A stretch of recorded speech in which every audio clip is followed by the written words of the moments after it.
Hello, je suis Léna, passionnée de bien-être, mieux vivre et spiritualité.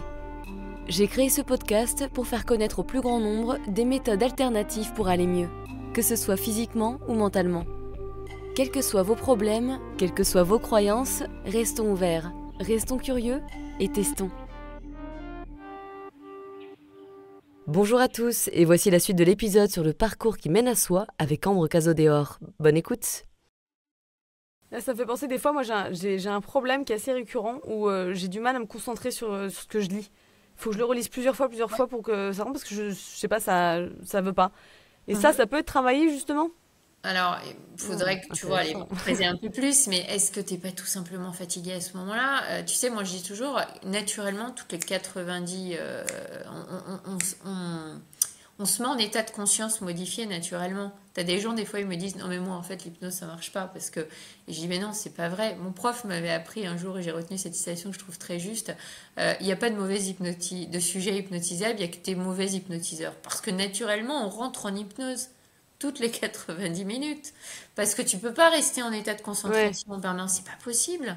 Donc du coup, bah, tu conduis, hop, tu connais le chemin par cœur, ton cerveau à un moment donné va partir ailleurs dans ses pensées, et donc tu changes d'état de conscience. Quand tu regardes un film et tu connais par cœur la fin, mais tu l'adores ce film, donc tu sais, c'est la troisième, quatrième fois que tu le regardes, et tu peux pas t'empêcher de pleurer à un moment donné parce que tu t'identifies au personnage, parce que ça te touche, parce que ça vient chercher une mémoire chez toi, et pourtant tu sais que c'est un film, tu vois, bah, parce que tu es en état de conscience modifié. Tout ça, c'est des exemples. Donc, on est tous. Là, je ne saurais pas te répondre parce que je ferais une interprétation, une supposition. bien sûr. Mais il y a plein de choses qui peuvent expliquer ce que toi, t'appelles un problème, qui est peut-être ta solution pour à un moment Ouais, donné te dire, faut que je lâche le livre, là, tu vois. Ou ouais, peut-être que tu as complètement. besoin de Et relire tout. cette phrase, tu vois. Ouais, exactement. Non, non, c'est intéressant ce que tu dis. Et toutes les 90 minutes, du coup, c'est quand tu fais la même activité? Ou non, c'est Ben, que pas c'est un rythme forcément, ton naturel? cerveau, il peut pas se concentrer. D'ailleurs, ça, tu sais, il y a beaucoup d'artistes qui expliquent que quand ils peignent ou quand ils sculptent, hein, peu importe l'art, d'un seul coup, tu sais, quand ils reviennent à eux, ils disent, oh, mais ça fait 3 heures que je suis là-dedans. En fait, ils se sont mis en transe. C'est une forme d'hypnose. Ouais, Et ils n'ont pas vu le temps passer. complètement. Tu vois? Ouais, ce qui est bon signe, c'est-à-dire que t'as lâché prise aussi à ce moment-là, je trouve. C'est comme mon Complètement. mec quand il fait de la musique. C'est Il perd le exactement temps, ça. C'est la même chose. et c'est Ouais, bien. ouais, Ouais. bien sûr. Ok, ouais, c'est hyper C'est intéressant. hyper fatigant de se Et concentrer. alors, tu parlais hein, de... Pardon, tu disais quoi? Non, je disais, c'est hyper intéressant, pardon, c'est hyper fatigant de se concentrer. Tu te rends compte ce qu'on demande à nos enfants? Enfin, je sais pas, par rapport à ton métier, si tu as Ouais. l'occasion Non, mais si. souvent de réactualiser, d'aller en formation, mais c'est épuisant une journée de formation. On leur Ouais. demande Ah non, mais, d'apprendre. mais moi je trouve qu'il y a un gros problème hein, par rapport à l'école. Je ne comprends pas le fonctionnement, pour être honnête. Donc, puis on apprend des choses qui sont certes intéressantes, mais qui ne sont pas la priorité pour moi. Donc, ouais, non, je trouve que le système, il ne va plus du tout, il n'est plus actualisé sur les besoins de notre société maintenant et de l'être. Mais bon, C'est écoute, pour c'est ça un que autre c'est. sujet.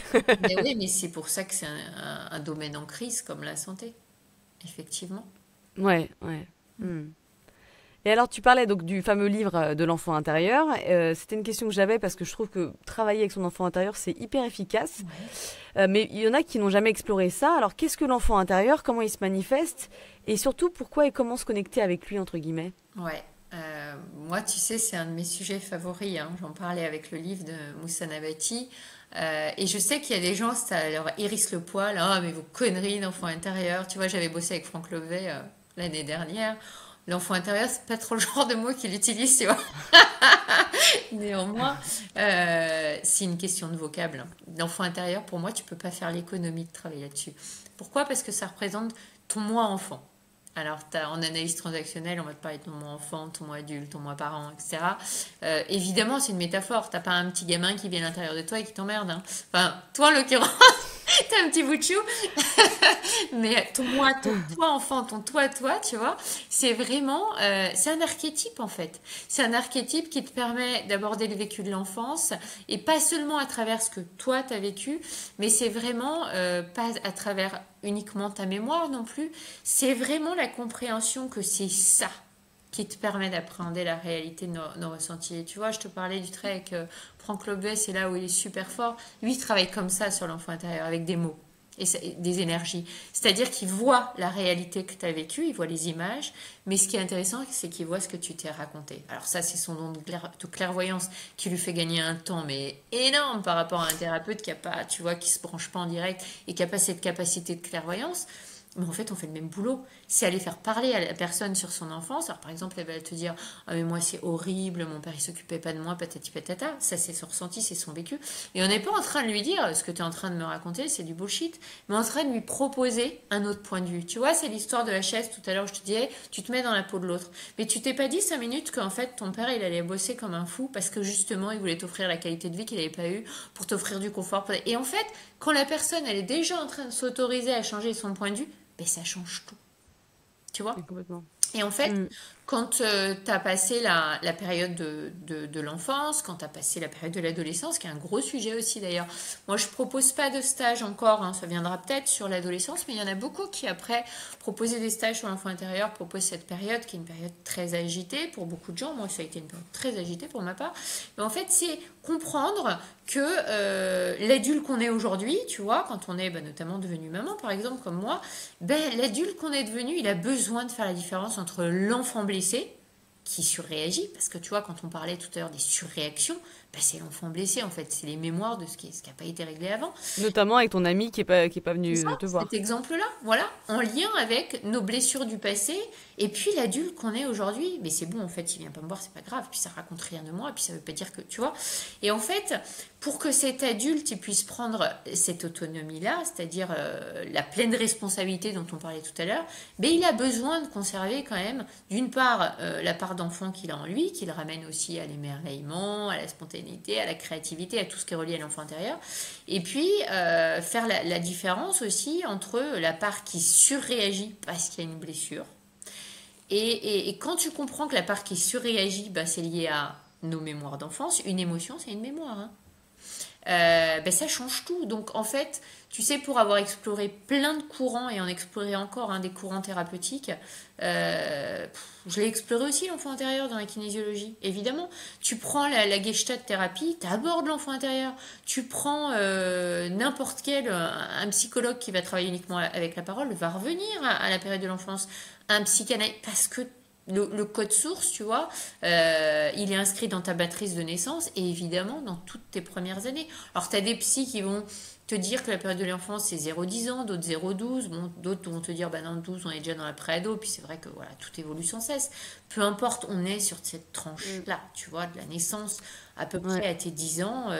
L'essentiel de tes problématiques, elles viennent quand même de là, hein, de toutes tes croyances, de toutes tes blessures.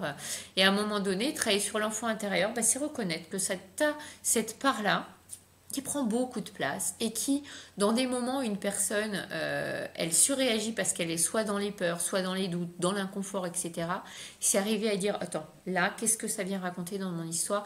Et je te rassure, je suis capable, moi, en tant qu'adulte aujourd'hui, de te rassurer. C'est pas D'être la maman, en voilà, fait. c'est ça. C'est ça, c'est exactement ça. Et donc, du coup, bah, tu reprends les rênes. Tac. Parce que sinon, c'est l'enfant intérieur qui reprend les rênes de ta vie. Et là, donc c'est aller travailler tout simplement sur l'enfant blessé quand on parle de aller travailler, aller réconforter, aller faire la paix avec son passé. Quand on parle d'enfant intérieur, en tout cas dans mon jargon à moi, c'est aborder ces notions-là. Et moi, ça fait plusieurs années que j'anime des stages sur l'enfant intérieur en groupe et j'adore ça. Parce qu'en fait, la puissance Mm. du travail de groupe, c'est que vu qu'on rencontre ce qu'on vibre, bah, t'as que des histoires d'enfance qui se regroupent. Et c'est fantastique ce qui s'opère. Parce que quand il y en a un qui libère, ça libère pour les autres. Et waouh, c'est Mm. puissant. Ouais, complètement. C'est totalement vrai. Hein.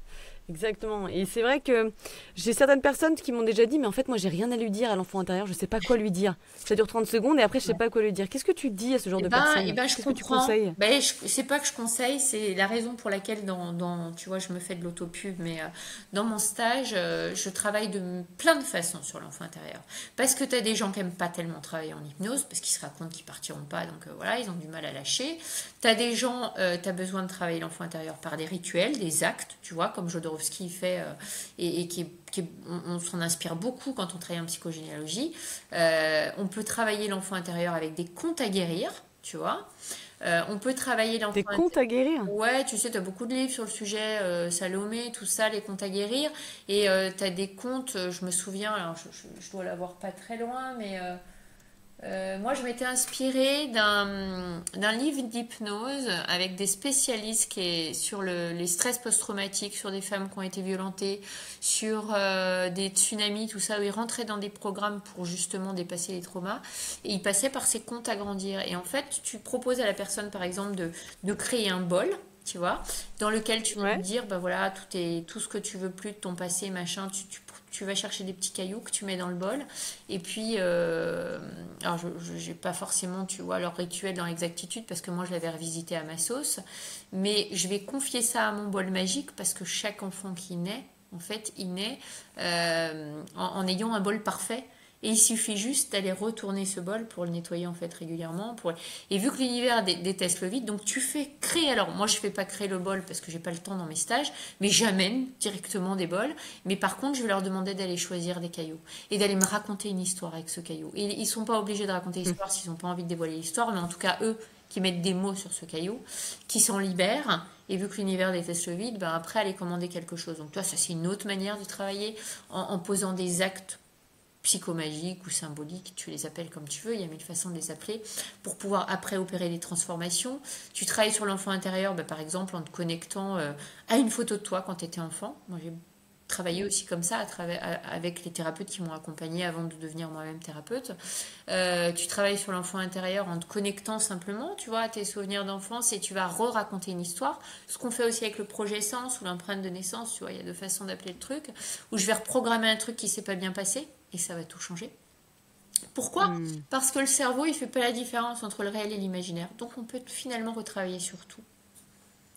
Ouais, Et quand ouais, on complètement. change l'histoire, ça change tout. Ouais, c'est vrai. Et moi j'utilise pas mal la visualisation, ça marche bien pour moi parce que pareil, j'aime bien le visuel et je vais souvent dans ma chambre d'enfant et je la trouve là, mais à différents âges, hein, bien sûr, ça peut être même ado. Et puis on parle et en fait je juge pas en fait par mon mental, je laisse s'exprimer l'émotion à travers mon enfant intérieur et puis du coup bah je m'utilise moi en tant que finalement mère un petit peu de cette personne-là pour avoir lui apporter tout l'amour, lui expliquer des choses, etc. La câliner, lui faire prendre le temps. Et au départ, quand j'ai rencontré, entre guillemets, elle était au fin fond d'une cave remplie de fantômes, dans le noir, Ouais. violente, un peu en mode ring. Enfin, c'était marrant et je l'ai lavée. Enfin, c'était bizarre, hein, mais j'ai vraiment utilisé ça. Je l'ai lavée, j'ai mis une fenêtre dans cette truc et après je l'ai libérée, je l'ai rhabillée. C'est des trucs très symboliques, mais effectivement, moi je trouve que ça marche. Tu peux pas savoir comme c'est juste et comme c'est drôle que tu cites ces archétypes parce que c'est vraiment des archétypes. Moi, j'accompagne pas mal tu vois, en hypnose. Et pour le coup, sur l'enfant intérieur, plutôt l'hypnose humaniste où tu vas vraiment mettre des symboles comme la cave, comme aller laver la petite fille si elle en a besoin. Pas toujours besoin de la laver, mais parfois en tout cas de l'habiller, de lui donner à manger, de la nourriture, mais surtout de l'amour, surtout de la tendresse. Et c'est exactement ce qu'on propose de faire en hypnose pour pouvoir justement aller prendre soin parce que la seule personne finalement qui peut prendre soin de toi en répondant à tes besoins, bah, c'est toi. Parce que face à, je sais pas si tu as des frères et sœurs, mais quand tu prends la même maman décrite par trois sœurs qui ont à peu près le même âge, elles vont toutes te décrire une autre femme. Parce qu'en fait, c'est leur vision par rapport à leur manque, leurs besoins, ce qui a été rempli, ce qui a été entendu, pas entendu, etc. Ouais, ouais, complètement. Et Ah non, c'est je pense que ça. c'est important de tester pour voir ce qui fonctionne. Ouais, mais Hyper complètement. important. C'est pour ça que dans mes stages, je Ouais. mets plein de trucs pour qu'à un moment donné, en fonction de ce qui parle le plus à la personne, ou le cocktail de tout, tu as aussi, tu vois, tu peux travailler Ouais. en constellation familiale, ce que je fais aussi, c'est-à-dire à un moment donné, de dire qu'est-ce qui vous a manqué, d'utiliser des objets, de prendre des personnes dans la salle pour incarner la maman qu'on aurait voulu avoir et le papa qu'on aurait voulu avoir, etc., etc. Et c'est vrai que ce sont selon les sensibilités de chacun, et là aussi, ça évolue. Tu vois, moi, pendant des années, c'était plutôt, comme je te disais, c'était la parole. Puis après, ça a été, à un moment donné, ça a été l'alliance des deux. Aujourd'hui, je suis capable vraiment d'aller voir un énergéticien et d'aller ressentir les bienfaits sans avoir besoin de mettre du sens. Parce que j'ai compris qu'on s'en fout de mettre du sens. Ce qui est important, c'est, tu vois, c'est Ouais. vraiment qu'il y ait une opération, une transmutation au niveau énergétique. Et voilà. Ouais, ouais, ouais, c'est clair. Et avec tout ça, hein, d'ailleurs, quand je faisais mes méditations ou visualisations d'enfants intérieurs, il y avait beaucoup de sensations corporelles qui venaient, que j'accueillais. Donc ça me permettait d'être vraiment en contact à 100% avec mon expérience. Mais voilà, il y a pas mal de personnes qui ne gèrent pas ou très difficilement finalement leurs émotions. Donc moi, je conseille de ne pas les supprimer, les bloquer, mais de les accueillir, de les ressentir, pour les transmuter, parce que encore une fois, les émotions sont des énergies qui bougent.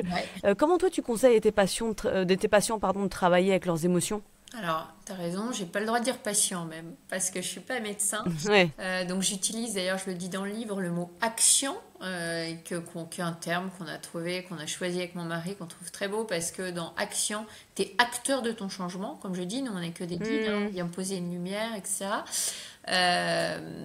Alors action, consultant, on a le droit. Qu'est-ce que je leur conseille? Ben, tu as raison, tu as dit beaucoup de choses, c'est-à-dire une émotion, je l'ai dit, c'est une mémoire. En anglais, tu vois, emotion, c'est vraiment motion, tu vois, c'est le mouvement. Donc c'est un mouvement, tu as raison. Je dirais même plus, c'est un courant électrique qui, dans le meilleur des cas, passe par la plante de tes pieds, traverse ton corps et se libère par la glande pituitaire. Donc ça dure quelques secondes, tu vois, tout au plus quelques minutes, mais pas plus. La problématique, c'est qu'on est tellement issu de génération en génération et avoir entendu ouais, c'est bon, tu vas pas pleurer pour ça, quoi. Ou non mais c'est pas beau hein, de te mettre en colère. Non mais regarde, t'as pas honte là de te rouler par terre. Qu'en fait, on a catégorisé les émotions comme étant positives et négatives. Pour moi, il n'y a pas d'émotions positives ou négatives. Elles Complètement. sont un point, c'est tout. Et ça, quand déjà on s'est réconcilié avec cette idée et quand on arrête de s'identifier à une émotion, tu sais, quand on dit je suis triste, on est en train de Ouais. dire bah, je suis triste, c'est nul, parce qu'on n'aime pas se voir triste. Alors c'est vrai, autant il n'y a pas d'émotions positives et négatives, mais il y a des émotions agréables et désagréables. Ça, c'est indéniable. C'est sûr qu'on préfère être dans la joie plutôt que dans la colère, dans la tristesse, dans la peur. Néanmoins, une émotion, bah, vu que c'est extérieur à soi, puisque c'est un courant électrique, bah, c'est prendre conscience que plus on va se laisser traverser par ça, plus on va nettoyer le corps, puisque, je l'ai dit tout à l'heure, une tension, un symptôme, une maladie grave dans le pire des cas, c'est une agglomération d'émotions qui sont restées bloquées dans le corps parce qu'on n'a pas osé exprimer, de peur d'être jugé, de peur de... Voilà. Et quand tu as compris ça, tu dis, bah, finalement, c'est cadeau de libérer mon émotion, quoi. Alors après, c'est vrai qu'on a des codes, des choses qui font, on n'en parle pas à l'école, tu parlais tout à l'heure de l'école. L'émotion la plus inconfortable, c'est très certainement la peur. En ce moment, c'est drôle, je viens juste de commencer hier soir un livre qui s'appelle Les émotionnautes. Et j'ai trouvé ça vachement bien parce qu'il prenait l'exemple des profs justement en disant, bah, les profs, ils ont certainement été morts de trouille, tout ça, les parents aussi, mais on n'en parle pas, faut surtout pas en parler. Tu vois, c'est genre, ton enfant, il a peur, il te dit, maman, j'ai peur du noir. Ah bah tac, tu vas allumer la lumière, tu vas pas l'accompagner dans sa peur. Et ça, c'est un vrai problème, en fait, qu'on soit pas... Parce que pour justement sortir, je te parlais tout à l'heure de la zone de génie, on y revient, tout se regroupe, bah, il va falloir à un moment donné la traverser, cette peur-là. Et se laisser traverser, en tout cas, par la peur. Et... Donc oui, c'est évidemment, quand tu as compris que, et je vais reprendre l'exemple personnel que j'ai donné tout à l'heure, si je m'étais pas autorisée à pleurer la peine que j'ai pu ressentir par sentiment de rejet, par blessure, etc., ben c'est sûr que c'est une invitation, un ticket de manège en plus pour la prochaine fois, avoir ressentir la même peur avec quelqu'un qui m'est tout aussi cher. Parce que tant que tu n'as Ouais. pas libéré les émotions enfouies, tu vas magnétiser à toi des choses. Donc, tu vois, un exemple que j'ai reçu quand j'ai travaillé notamment avec Franck Levet, c'était mais laissez-vous toucher par tout ce qui vous touche parce que c'est des cadeaux. Ça peut être un film à la télé, n'ayez pas peur d'avoir honte parce que si vous refusez de C'est ressentir ça. ça, ça va s'approcher de plus en plus de vous jusqu'à ce que vous puissiez plus tenir et être obligé de pleurer. Il faut prendre l'opportunité. Moi, c'est tout bête, mais hier, je suis allée voir ma sage-femme pour de l'autonomie avec mon chéri. Ah, Et en génial. fait, j'étais vraiment pas bien à ce moment-là parce que j'ai passé une semaine difficile, je dors pas bien. Enfin bref. Et en fait, il y avait beaucoup trop d'émotions, j'étais complètement fermée. Et je me dis non, là, ça va pas. Et au moment où elle a commencé à me parler, parce que c'était une autre personne, c'était pas dans le cadre de mon chéri, enfin, il y avait une personne extérieure de confiance. J'ai senti, ça y est, que je voulais pleurer, tu vois. Et je lui dis, est-ce que c'est ok si je pleure? Parce qu'il faut que ça sorte, en fait. Tu vois, Génial. plutôt que plein de gens qui auraient avalé leur glotte et tout, non, là, j'ai expulsé, je fais les bruits dont j'ai besoin. Ouais, génial. Je me cache un peu avec mon mouchoir, mais c'est genre, je sanglote, quoi. Parce que c'est une énergie qui avait besoin. Et après, j'ai pu profiter de ma séance et j'étais open Bah pour oui. recevoir les informations et tout. Et avant, il y a quelques années, bien sûr, j'aurais complètement ravalé cette tristesse. Mais non, maintenant, je veux pas parce que mon corps, c'est mieux que moi. Et je trouve que c'est hyper important. C'est pas évident au départ, mais plus tu fais ça et plus tu es authentique, et Ah plus oui. tu n'en as rien à foutre en fait de regarder les autres parce qu'il n'y a pas d'émotion qui ne soit pas justifiée. Même si tu t'es cassé un ongle et que tu as envie de pleurer, c'est ton expérience à toi. C'est hyper important en fait. Ne te juge pas par rapport à ça. D'autant plus quand tu es enceinte, et cadeau pour le bébé de t'être Oui. autorisé, et cadeau pour, bon, avant tout pour toi évidemment, hein, mais Oui, parce que ça m'a reconnecté, j'étais en déconnexion, je voulais voir personne et tout. Et le fait d'avoir lâché prise, pouf, ça y est, j'étais enfin ouverte à recevoir un peu de toucher, un peu de quelque chose, tu Voilà, vois. donc tu as Donc vraiment senti écoutez-vous. ça dure Mm, quelques secondes en fait, quoi, quand je m'autorise à pleurer, ouais. quoi. Et t'es pas obligé d'aller Ah mettre ouais, des ouais. mots dessus parce qu'on s'en fout. Ce qui est important, c'est de libérer Non? l'émotion.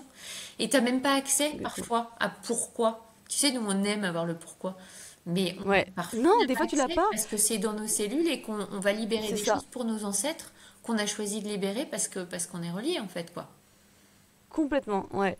Donc je trouve que c'est effectivement très important et c'est pour ça que ce sujet est passionnant. Ah oui. On va se... Enfin, je vais, pas on, parce que je ne suis pas... J'ai peut-être des multiples personnalités, mais je suis toute seule dans ce micro.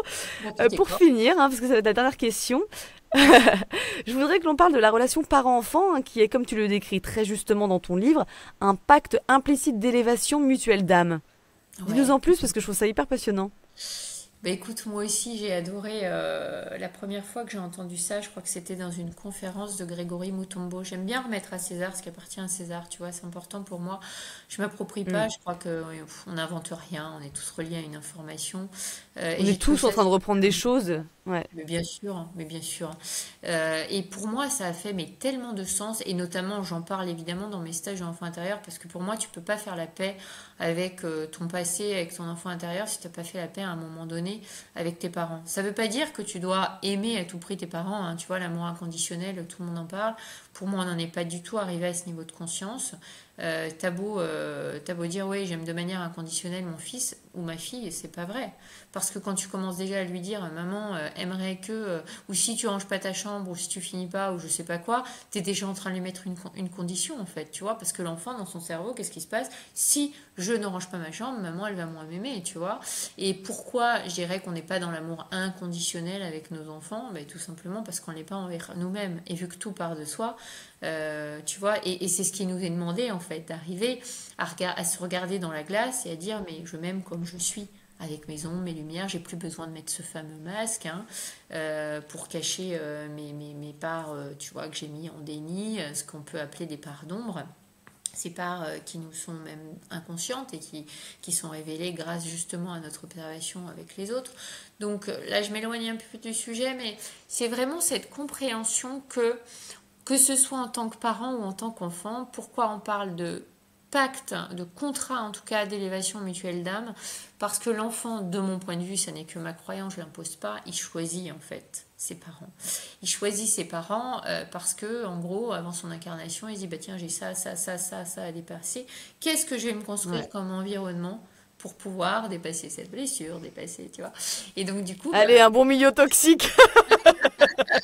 alors, plus ou moins, tu vois, parce qu'un enfant, comme je l'ai dit tout à l'heure, de toute façon, dans son parcours, il va rencontrer des blessures. C'est impossible autrement. Pourquoi? Parce qu'on est C'est clair. tous uniques. On a tous des besoins uniques. Donc, à partir de là, maman, papa, ils peuvent pas, tu vois, éviter certaines blessures, c'est pas possible. Et donc, c'est comprendre que notre enfant aussi, pour un parent, il a un rôle enfin, vraiment magistral. Moi, je dis toujours, nos enfants sont nos maîtres. Tu vois, moi, mon Néo, il est arrivé au moment où je l'attendais le moins, où c'était peut-être dans mes prévisions d'avoir un enfant le plus inconfortable. Tu vois, moi, j'ai un côté très... tout doit être organisé, etc. Enfin, en tout cas, à l'époque, c'était beaucoup plus. Et je m'étais dit, non, mais alors moi, quand j'aurai un enfant, il faudra qu'il ait ceci, cela. Et puis, tu sais, je calquais beaucoup au modèle... bah, en fait, on calque très souvent, tant que c'est pas mis au conscient, en pleine conscience, au modèle qu'on a eu. Donc, ce qui nous a plu, on va le reproduire. Et puis, ce qui nous a pas plu, on va, au contraire, fonctionner dans la polarité. Et tant qu'on est là-dedans, on n'est pas dans l'équilibre et on n'est surtout pas dans dans notre pouvoir personnel, dans nos choix. Donc du coup, un enfant, il permet souvent de bouleverser les choses, qui va permettre aux parents d'aller se poser des questions, d'aller se remettre en question. Et ça, c'est vrai à différents âges. Tu vois, moi, Néo, ça a été un bouleversement quand il est arrivé. Et c'était en même temps ce que j'attendais le plus au monde depuis des années et des années, d'autant plus que ça a été un parcours compliqué pour ma part, puisque j'ai eu 4 fausses couches avant de l'avoir. Donc évidemment, c'était le cadeau de ma vie, mais il est arrivé au moment où on rentrait en France, j'étais en plein changement professionnel, on n'avait pas de maison, on pensait avoir vendu enfin tu vois, vraiment le truc, waouh, la galère quoi. Ouais. Donc ça, il m'a permis de travailler sur moi, mais plus, plus, plus, plus, plus. À l'adolescence, bon, bah, moi, je ne suis pas encore, mais j'ai deux belles filles. Évidemment, ça me fait travailler, tu vois, tout pareil, parce que bah, je suis leur belle maman et je m'investis dans ce rôle et j'adore. Et ça vient chercher des choses chez moi. Et c'est vraiment comprendre que dans cette notion de contrat implicite d'âme, ça rejoint aussi, ça fait le pont et le lien avec l'enfant intérieur. Il y a cette notion de c'est quoi être un bon parent pour soi aussi. Tu vois, parce que tant que t'es pas un bon parent pour toi, je suis pas sûre que tu puisses être un bon parent pour ton enfant. Tu vas Mais bien sûr. critiquer en Ouais. permanence. Donc, Ouais. en fait, nos parents et les parents, et je m'inclus dedans, hein, élèvent très souvent leurs enfants de la même manière qu'ils ont été élevés. Alors, soit, comme je disais, par reproduction, soit par polarité, mais tant que tu es là-dedans, bah, du coup, c'est intéressant d'aller travailler un petit peu sur nos projections à tous, nos désirs, nos peurs, tu vois. Un enfant dans l'adolescence, il oblige aussi beaucoup à se remettre en question parce que il nous invite à nous rappeler quelle part de rêve, tu vois, ce qu'on voulait faire, on s'est donné ou au contraire on s'est pas autorisé parce qu'il fallait à tout prix répondre aux attentes parentales, par exemple. Ben non, moi j'ai pas eu le droit, donc je vois pas pourquoi toi tu auras le droit de sortir ou de faire telle étude ou de faire tel machin. Ouais. La parentalité, elle passe par là. Pour l'acceptation qu'on n'est pas nos enfants. Donc, ce qui est bon pour l'enfant, tu sais, souvent le parent il dit non, mais moi je sais mieux que toi parce que j'ai l'expérience. Bah non, en fait. Parce que on ne sait pas mieux pour l'autre ce qui est bon pour l'autre. Parce que la seule personne qui sait ce Ouais. qui est bon pour soi, c'est soi. Tu vois? Donc, c'est Mm. vraiment ça au niveau des parents-enfants. Et je pars du principe, mais après, ça, c'est une croyance personnelle, que on s'élève donc notre conscience s'élève. Et évidemment, quand tu as un enfant, ben, il est forcément plus élevé que toi au niveau de sa conscience, puisqu'il a déjà dans sa matrice la somme de toutes les prises de conscience des ancêtres. Donc forcément, ton enfant, il arrive avec une conscience supérieure. Maintenant, évidemment, il va avoir besoin de toi aussi. Tu vois, il ne s'agit pas non plus de le mettre sur un piédestal en disant tu sais mieux que moi, parce qu'il a besoin de toi pour apprendre à aller vers l'autonomie. Moi, j'ai toujours qu'être pleinement adulte, c'est être pleinement autonome. Donc c'est toi qui vas lui apprendre avant de pouvoir être en capacité d'être autonome, il va falloir qu'il apprenne. Tu vois, et du Mm. coup, Mm. sa survie, elle dépend de toi. Donc, c'est vraiment une élévation mutuelle, tu vois. Et Ouais. en même temps, c'est comprendre que tous nos choix, en fait, tous les choix qui ont été faits par nos parents, etc.,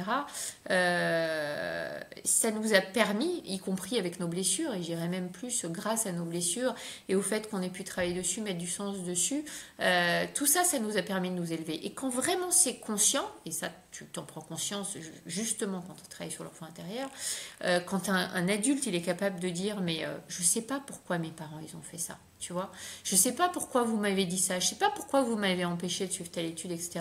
Mais ce que je sais, c'est que ça m'a permis de grandir, ça m'a permis de m'élever. Ben là, en fait, tu fais la paix avec tes parents, tu fais la paix avec ton passé.